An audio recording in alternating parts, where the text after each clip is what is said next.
होतं इंद्रप्रस्थ.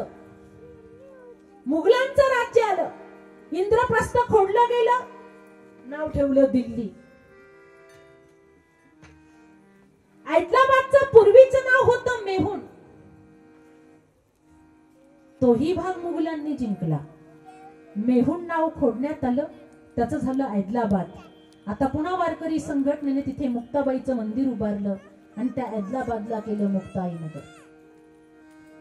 छत्रपती संभाजीनगरचं आधीचं नाव आत्ताच याच्या आधीचं नाव आहे औरंगाबाद आणि त्याच्या आधीचं नाव होतं काबा. मस्त बाळा, अप्रतिम. खडकी नाव मिटवलं, औरंगजेब इकडे आला, त्याचं नाव टाकण्यात आलं, शहराला देण्यात आलं. संबंध महाराष्ट्र नाही तर महाराष्ट्राच्या बाहेर फिरण्याची वेळ येते तेव्हा लोक म्हणायचे की तुम्ही मूळच्या कुठल्या जिल्ह्यातले आहात.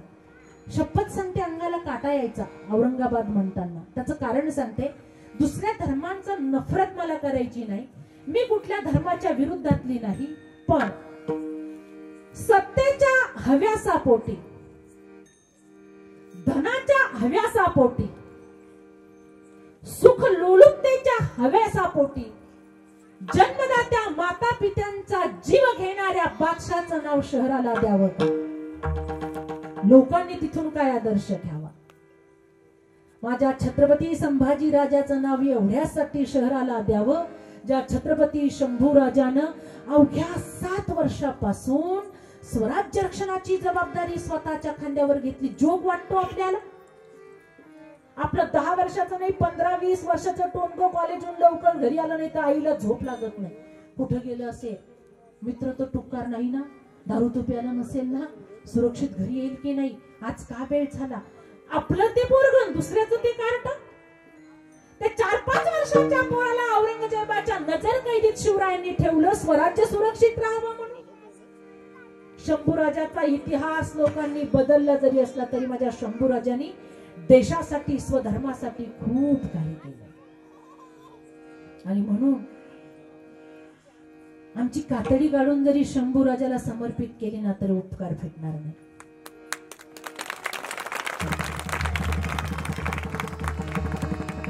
स्वतःच पद बहाल करायला तयार झाला होता औरंगजेब.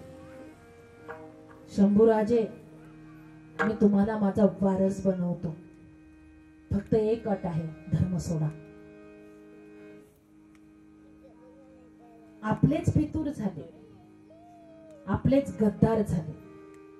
आणि म्हणून मी नेहमी सांगते, संसार सांभाळायचा असलं काय, राजकारण सांभाळायचं असलं काय, समाजकारण सांभाळायचं असलं काय, विद्याधन सांभाळायचं असलं काय, आधी आपल्यांपासून सावधान. शत्रू समोरून वार करत असतो, आपले पाठीत खंजीर खूप असतात.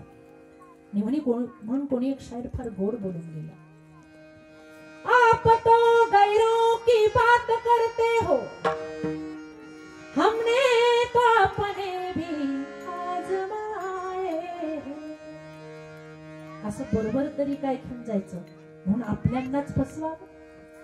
बुरा किसी का मत करो, खुद ही बुरा हो जाएगा.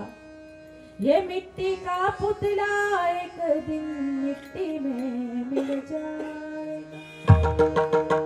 पूरा देखने में गई, बुरा न मिला कोई, अंदर बाहर जाकर देखा, खुद से बुरा न कोई.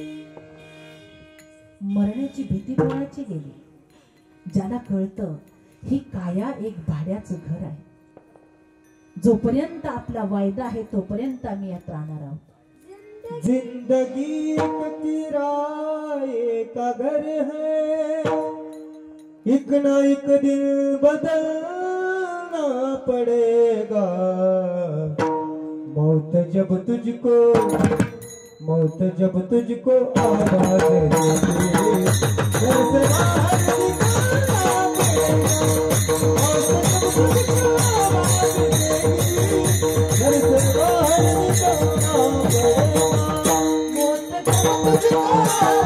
देगी, घर से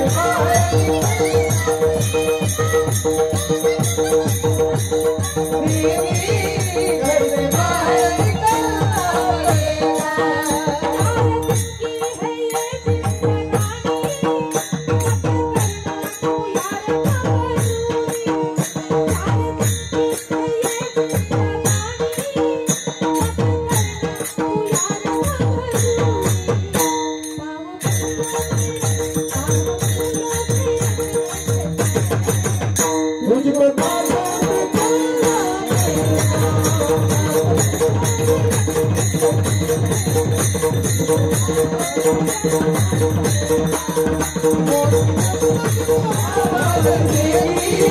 घर से बाहर निकलना पड़ेगा।